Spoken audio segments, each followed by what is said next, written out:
Salut, je vais vous parler de l'histoire du lancement de Darkseed. Mais d'abord, je me présente.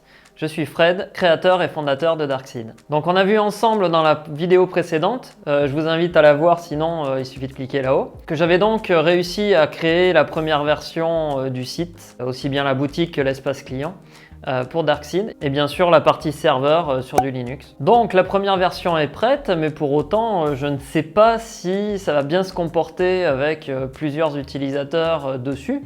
Donc l'idée que j'ai eue, je ne pense pas l'avoir inventée non plus, d'autres l'ont sûrement fait avant moi, c'est de faire une bêta fermée. Donc de proposer aux gens de s'inscrire gratuitement en laissant leur email sur une page où ils peuvent donc s'inscrire. Et ensuite, au bout d'un certain moment, quand il y a suffisamment d'inscrits, leur donner un compte gratuitement pour tester le service. Cette façon de procéder a deux avantages. Le premier, les gens savent qu'ils viennent dans quelque chose qui est en bêta, qui est encore en développement, qui n'est pas nécessairement stable, dans lequel il peut y avoir des problèmes comme ça. Et le second avantage, c'est que moi, ça me permet vraiment d'avoir un retour d'expérience avec vraiment des utilisateurs, pas des faux utilisateurs que je vais créer, des petits robots, des choses comme ça. Et dans cette expérience, il y a quelque chose qui m'a vraiment plu justement, c'est le retour des utilisateurs de la bêta qui était très positif, ça m'a vraiment fait chaud au cœur. Ça m'a vraiment amené quelque chose de très valorisant par rapport à tout le travail accompli les mois avant.